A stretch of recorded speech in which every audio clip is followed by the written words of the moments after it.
Hello students, good morning. मैं Harish Rajput.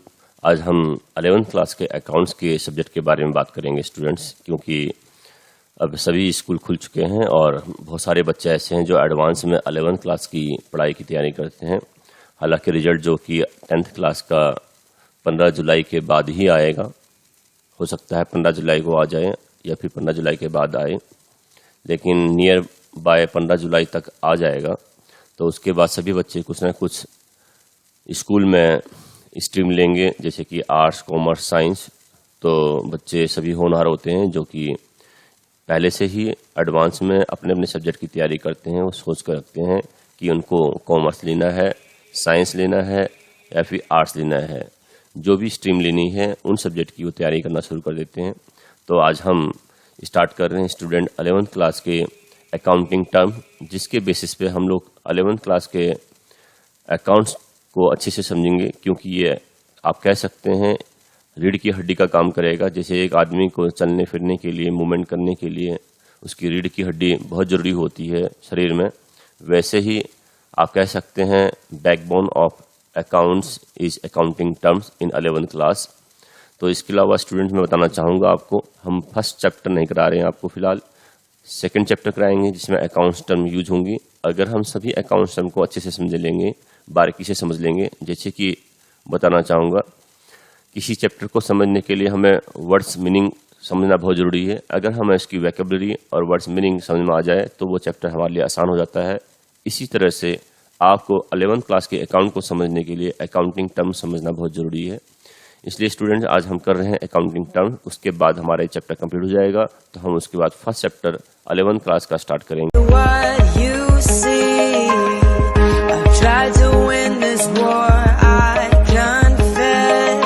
Transaction की business transaction is an economic activity of the business which change it's financial position. बहुत ही simple language में मैंने बताया आपको स्टूडेंट्स, बिजनेस ट्रांजेक्शन एक इकोनॉमिक एक्टिविटी होती है जो पैसों के लेन देन के लिए की जाती है और जो कि फाइनेंशियल पोजीशन को हमारी चेंज करती है। फाइनेंशियल पोजीशन का मतलब यहाँ पर स्टूडेंट ये है कि बैलेंस शीट से, या फिर आप कह सकते हैं कि आपका जो कैश बैलेंस है उसमें कुछ ना कुछ चेंज हो रहा हो। दैट मीन्स कुछ पैसा आ रहा है या जा रहा है, इनफ्लो या फिर आउटफ्लो। इनफ्लो मीन्स आना, आउटफ्लो फिर जाना। फाइनेंशियल पोजीशन, व्यवसाय के अंदर जो लेन देन होते हैं स्टूडेंट्स, सभी लेन देन पैसा कमाने के लिए किए जाते हैं, मनी को जनरेट करने के लिए आते हैं। तो वो सभी लेन देन या फिर बिजनेस ट्रांजेक्शन जो मनी को अर्न करने के लिए या मनी को जनरेट करने के लिए की जाती हैं, सभी इकोनॉमिक एक्टिविटीज़ कहलाती हैं। तो जिसके कारण हमारी जो बिजनेस के अंदर कैश बैलेंस पड़ा होता है, कैश मीन स्टूडेंट मनी, जो हमारे पास कैश बैलेंस पड़ा होता है व्यवसाय करने के लिए, उस कैश बैलेंस में कुछ ना कुछ चेंजेस हो, या तो इंक्रीज हो या डिक्रीज हो, या फिर कुछ ऐसे ट्रांजेक्शन हो कि इंक्रीज होने के बाद फिर डिक्रीज हो जाए और सेम बैलेंस रह जाए। इसको हम बोलेंगे business transaction. The business transaction में change the financial position in term of change in value of assets, liability और कैपिटल। जो भी बिजनेस ट्रांजेक्शन होती है स्टूडेंट, उनके कारण से आपका व्यवसाय के अंदर जो हमारी बैलेंस शीट होती है, अब हम आपको बताएंगे डिटेल में आगे जाके बैलेंस शीट क्या होती है। बैलेंस शीट में दो साइड होती हैं, left and right. Left side में हम लोग लिखते हैं स्टूडेंट लायबिलिटीज और राइट साइड में हम लिखते हैं स्टूडेंट एसेट्स। तो दोनों का बैलेंस हमेशा इक्वल आता है। जैसे आप कह सकते हैं दुकानदार के पास हम सामान लेने के लिए जाते हैं तो वेट मशीन होती है, तो वेट मशीन में कुछ भी सामान रखते हैं तो एक साइड में उसके बाट होते हैं इसको तोलने वाले, और एक साइड में सामान रखा जाता है, दोनों ही इक्वल होते हैं, तब हम उससे सामान लेके पैसा देते हैं। इसी तरह से व्यवसाय में जो हमारी बैलेंस शीट होती है, जो भी हमारे बिजनेस ट्रांजेक्शन होती है, उसका इफेक्ट हमारी बैलेंस शीट को हमेशा इक्वल करता है। तो आपको बताना चाहूँगा एसेट्स के बारे में हम डिटेल में बात करेंगे अभी आगे। और जो भी हमारे व्यवसाय में काम करने के लिए लॉन्ग टाइम तक इस्तेमाल होती है उनको हम एसेट्स बोलते हैं, जिसको पैसा कमाने के लिए इस्तेमाल किया जाता है, जैसे कि furniture, computer, white board, fan, building, machine etcetera. Liabilities और कैपिटल, लायबिलिटीज का मतलब यहाँ पर स्टूडेंट, यहाँ हम डिटेल में आगे जाके बताएंगे आपको लायबिलिटीज के बारे में, लेकिन थोड़ा सा आपको बता देते हैं यहाँ पे। लायबिलिटीज का मतलब यहाँ पर स्टूडेंट ये होता है कि जो पैसा हम लोग किसी से उधार लेके, क्रेडिट लेके अपने व्यवसाय में लगा रहे हैं अपने व्यवसाय को चलाने के लिए, क्योंकि किसी भी व्यवसाय को करने के लिए हमें बहुत ज़्यादा मात्रा में पैसा चाहिए होता है। तो खुद अपने पास जो पैसा है उस पैसे को तो हम बिजनेस में इस्तेमाल करेंगे ही करेंगे। उसके अलावा कुछ पैसा हम लोग बैंक से या फिर अपने रिश्तेदारों से पैसा उधार ले लेते हैं और व्यवसाय में इस्तेमाल करते हैं पैसा कमाने के लिए, और कुछ टाइम के बाद उस पैसे को उनको वापस कर देते हैं। अगर वो चाहें तो ब्याज हमसे मांग सकते हैं, तो हमको ब्याज भी देंगे। इसके अलावा स्टूडेंट कैपिटल वो अमाउंट होता है जो कि बिजनेस का मालिक, व्यवसाय का मालिक अपने व्यवसाय को चलाने के लिए अपने खुद की पूंजी का, कैपिटल का इस्तेमाल करता है, उसको हम बोलते हैं कैपिटल। तो मैं बताना चाहूँगा व्यवसाय के अंदर जितनी भी लेन देन होती हैं, जितनी भी बिजनेस ट्रांजेक्शन होती है, उन सभी ट्रांजेक्शन से हमारी एसेट्स में, लायबिलिटी में, कैपिटल में कुछ ना कुछ चेंजेज आएगा, जिसको हम बोलेंगे बिजनेस ट्रांजैक्शन।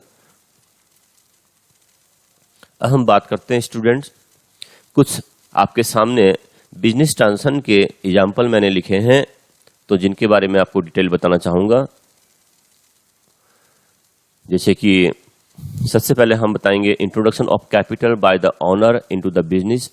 तो मालिक के द्वारा व्यवसाय में जो पैसा लगाया जाता है तो वो व्यवसाय को चलाने के लिए लगाया जाता है, क्योंकि कोई भी बिजनेस करना है तो स्टूडेंट आपको पहले एसेट लेनी पड़ेगी, बिल्डिंग किराए पे लेनी पड़ेगी या फिर बिल्डिंग परचेज करनी पड़ेगी, आपको फर्नीचर चाहिए, मशीन चाहिए। तो जो पैसा बिजनेस में लगाया जाता है मालिक के द्वारा उसको हम पैसे बोलते हैं कैपिटल। ऑनर्स इक्विटी बोल देंगे या फिर इसको कैपिटल बोल देंगे स्टूडेंट्स। जो पैसा बिजनेस में लगाता है इसको हम बोलते हैं ऑनर्स या फिर प्रोप्राइटर्स भी बोल सकते हैं आप students. Withdrawal of cash from business by the owner for personal use. मालिक के द्वारा, मालिक मीन्स ऑनर के द्वारा व्यवसाय से, बिजनेस से जो पैसा पर्सनल यूज के लिए निकाल लिया जाता है उसको हम बोलते हैं स्टूडेंट ड्राइंग। ये भी बिजनेस ट्रांजैक्शन है, क्योंकि जो हम आपको ट्रांजैक्शन बता रहे हैं इन ट्रांजैक्शन से बिजनेस में या तो पैसा आ रहा है या पैसा जा रहा है, इसलिए इनको हम बोलेंगे बिजनेस ट्रांजैक्शन। तो मालिक ने व्यवसाय से पैसा निकाल लिया पर्सनल यूज के लिए, हो सकता है अपने बच्चों की फीस जमा करने के लिए निकाल लिया, हो सकता है अपने घर के खर्चे चलाने के लिए पैसा निकाल लिया। हम इसको बोलेंगे स्टूडेंट ड्राइंग्स, अकाउंटिंग टर्म की लैंग्वेज में। स्टूडेंट परचेज ऑफ गुड्स, हमने कुछ गुड्स परचेज कर लिया, दैट इज रॉ मेटेरियल हो सकता है या फिर रीसेल के लिए गुड्स परचेज किया हो सकता है स्टूडेंट्स। तो ये भी हमारे बिजनेस ट्रांजैक्शन है, क्योंकि परचेज करने से हमारे पास सामान आया और पैसा गया। दैट मीन्स आप कह सकते हैं इनफ्लो और आउटफ्लो होना, जैसे कि इनफ्लो मीन्स आना और आउटफ्लो मीन्स जाना। तो ये बिजनेस ट्रांजैक्शन की एक हिंट है स्टूडेंट्स। एसेट्स फॉर कैश और ऑन क्रेडिट, आपने कोई एसेट परचेज की स्टूडेंट्स, नकद या उधार, तो इसमें भी आपका लेन देन हुआ है। हालांकि उधार खरीदेंगे तो एसेट तो जाएगी, पैसा बाद में आएगा, और नकद खरीदेंगे तो आपके पास कोई भी एसेट जाएगी और पैसा आएगा। तो ये भी बिजनेस ट्रांजैक्शन है। तो आप कह सकते हैं जिन ट्रांजैक्शन से हमारी बिजनेस में कुछ इनफ्लो हो रहा हो या फिर आउटफ्लो हो रहा हो या फिर मनी में चेंज हो रहा हो, या फिर आप कह सकते हैं हमारे पास कुछ ना कुछ चीज़ आ रही हो बिजनेस में या फिर जा रही हो, जिसको हम मॉनेटरी में, मनी में बदल सकते हैं, मनी में चेंज कर सकते हैं, उन सभी को हम बिजनेस ट्रांजैक्शन बोलेंगे। और आगे कुछ एग्जांपल देखिए स्टूडेंट्स, जैसे कि सेल ऑफ गुड्स, हमने सामान बेच दिया, सामान बेचेंगे तो सामान जाएगा हमारे पास से, उसके बदले में पैसा आएगा। या फिर आप कह सकते हैं एसेट्स आपने बेच दी, नकद या उधार, इसमें भी स्टूडेंट आपके पास पैसा आएगा एसेट बेचने पे, या तो नकद बेचेंगे तो कैश आएगा, या फिर कस्टमर हो सकता है आपको चेक के द्वारा पेमेंट करे, और उधार अगर बेचते हैं तो पैसा बाद में आएगा। तो ये भी बिजनेस ट्रांजैक्शन है students. Payment made to suppliers, आपने सप्लायर्स को पेमेंट करी। सप्लायर्स वो होते हैं स्टूडेंट जो हमारे बिजनेस को सामान देकर जाते हैं। जैसे कि आपने देखा होगा अपनी लाइफ में एक दुकानदार, एक परचून की दुकान वाले को, जो मिल्की डेयरी वाला दूध सप्लाई करता है और जो परचून का सामान सप्लाई करके जाता है, उनको सप्लायर बोलते हैं। आपको उनको सप्लायर बोल दीजिए। या फिर अगर वो हमें सामान देकर जाता है, पैसा बाद में लेकर जाएगा, तो हमारे क्रेडिटर्स होंगे स्टूडेंट्स। तो payment made to suppliers is also business transaction, क्योंकि सामान देकर जाएगा और पैसा बाद में लेकर जा सकता है या फिर तुरंत भी लेकर जा सकता है। Cash receive from a customer, किसी भी कस्टमर से हमें पैसा मिला। कस्टमर वो व्यक्ति होता है जो किसी बिजनेस से कुछ सामान लेकर जाए या फिर हो जो कि उधार सामान लेके आया हो और पैसा बाद में दे, वो हमारा कस्टमर कहलाएगा स्टूडेंट। तो हमारे जो कस्टमर होते हैं वो हमसे सामान लेते हैं और हमें पैसा देते हैं। अगर नकद पैसा जाएगा तो हमें कैश रिसीव होगा। अगर पैसा बाद में देगा तो हम कह सकते हैं स्टूडेंट ये हमारा डेटर्स है। जिस व्यक्ति ने भी, जिस कस्टमर ने भी हमें पैसा बाद में देना है और सामान लेके जा रहा है वो हमारा डेटर्स कहलाएगा अकाउंटिंग टर्म के according. Payment of expenses in the form of salary, rent. अब हम अपने व्यवसाय में जो भी एम्प्लॉइज रख रहे हैं स्टूडेंट्स, उनको सैलरी देते हैं एम्प्लॉइज को काम करने के बदले में, या फिर हमने बिजनेस करने के लिए, बिजनेस ऑपरेशन के लिए कोई बिल्डिंग किराए पे ली है तो उसका किराया पे करते हैं स्टूडेंट, उसको हम बोलते हैं रेंट। तो ये सैलरी और रेंट दोनों ही हमारे एक्सपेंसेस हैं। तो किसी भी टाइप का कोई भी एक्सपेंसेस अगर पे करते हैं, जैसे कि इलेक्ट्रिक चार्ज पे करते हैं स्टूडेंट, वाटर बिल पे करते हैं, तो ये सभी हमारे बिजनेस के एक्सपेंसेस कहलाएंगे। तो ये भी बिजनेस ट्रांजैक्शन है क्योंकि इसमें भी आपका आउटफ्लो हो रहा है स्टूडेंट, दैट मीन्स पैसा जा रहा है। Income received in the form of interest, commission etcetera. अगर हमारे व्यवसाय के मालिक ने, दैट इज ऑनर ने, अगर कुछ पैसा उधार दिया है किसी को तो उसमें इंटरेस्ट मिलेगा, तो हमारे बिजनेस की इनकम होगी। या फिर हमारा बिजनेस का ऑनर, मालिक कुछ एक्स्ट्रा काम करता है किसी के साथ मिलके कमीशन बेस पे, तो उसको जो काम करने के बदले में कमीशन मिलेगा, दैट इज प्रॉपर्टी का। बिजनेस के साथ साथ कोई प्रॉपर्टी का काम कर रहा हो और प्रॉपर्टी बिकवाने में या फिर खरीदवाने में कुछ कमीशन मिलता हो ऑनर को, तो ऑनर की इनकम कहलाएगी स्टूडेंट, कमीशन रिसीव। ये हमारी सभी बिजनेस ट्रांजैक्शन है। Events which are not business transaction, following events do not bring about a change in the financial position of the business, that is following are not business transaction. वो सभी events या लेन then जो कि हमारे business की financial position में कोई बदलाव नहीं लाते हैं, उनको हम बिजनेस ट्रांजैक्शन नहीं बोलेंगे students.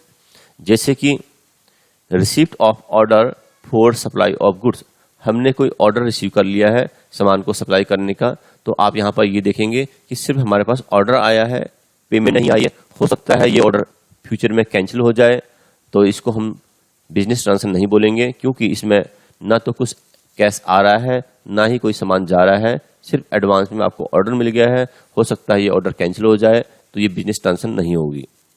Appointment of N employees, हमारे बिजनेस में, फर्म में किसी एम्प्लॉइज का अपॉइंटमेंट हुआ है स्टूडेंट्स, तो किसी एम्प्लॉइज के अपॉइंटमेंट होने से हमारे बिजनेस के अंदर मनी का, हमारी फाइनेंशियल पोजीशन में कोई बदलाव नहीं आया है, तो ये भी बिजनेस ट्रांजैक्शन नहीं है। Submission of A tender for a construction work, हमारे व्यवसाय ने कुछ पेपर डॉक्यूमेंट्स सबमिट करे हैं किसी कंपनी के पास कुछ काम लेने के लिए कंस्ट्रक्शन का, तो वो जो हमने पेपर सबमिट किए हैं, हो सकता है हमें वो काम मिले या ना मिले। तो आप देखेंगे कि जो हमने टेंडर के लिए पेपर डॉक्यूमेंट सबमिट किए हैं कंस्ट्रक्शन वर्क लेने के लिए, तो इसमें ना तो कुछ पैसा आ रहा है ना कुछ पैसा जा रहा है, that means inflow outflow of money कुछ भी नहीं हो रहा है, और हमारी बिजनेस की जो फाइनेंशियल पोजीशन में कोई बदलाव नहीं आ रहा है, तो इसको हम लोग बिजनेस ट्रांजैक्शन नहीं बोलेंगे। Send a fax message to a supplier, किसी सप्लायर्स को जो हमें सामान देकर जाता था रेगुलर बेसिस पे, उसको हमने कुछ डिटेल में इंफॉर्मेशन फैक्स की है, तो उस फैक्स करने से मैटर को हमारे व्यवसाय में कोई भी बदलाव नहीं आया है, दैट इज हमारे बिजनेस की फाइनेंशियल पोजीशन में कोई चेंज नहीं आया है, दैट मीन्स ना तो कुछ इनफ्लो हुआ ना आउटफ्लो हुआ, ना ही कोई हमारी एसेट लायबिलिटी कैपिटल में बदलाव आया है स्टूडेंट, ये भी हमारी बिजनेस ट्रांजैक्शन नहीं है। Receive A quotation from A suppliers, हमने किसी सप्लायर से कुछ डिटेल में खरीदने के लिए उसकी प्राइजेस के बारे में और सामान के बारे में डिटेल मांगी स्टूडेंट्स, तो ये भी हमारा कोई बिजनेस ट्रांजैक्शन नहीं है क्योंकि हमने कोटेशन लिया है और डिटेल मांगी है, प्राइस पूछा है, अभी हमने ना तो पैसा दिया है ना ही हमारे पास कोई सामान आया है, और इससे हमारी बिजनेस की एसेट्स लायबिलिटी कैपिटल में, दैट मीन्स फाइनेंशियल पोजीशन में कोई बदलाव नहीं आया है, इसलिए ये भी बिजनेस ट्रांजैक्शन नहीं है।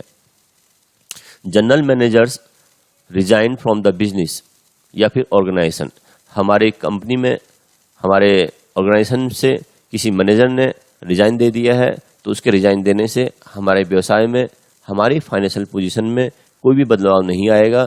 That means capital, asset, liability, इनमें कोई चेंज नहीं आएगा, तो ये भी बिजनेस ट्रांजेक्शन नहीं है। Interview of A prospective employees, हमारे बिजनेस में कुछ एम्प्लॉइज का इंटरव्यू लिया गया, तो स्टूडेंट्स इंटरव्यू लेने से हमारे व्यवसाय की जो फाइनेंशियल पोजीशन है उनमें कोई चेंज नहीं आ रहा है, क्योंकि हमारी एसेट्स, लायबिलिटी, कैपिटल में कोई भी बदलाव नहीं आ रहा है, तो ये फाइनेंशियल पोजीशन नहीं है।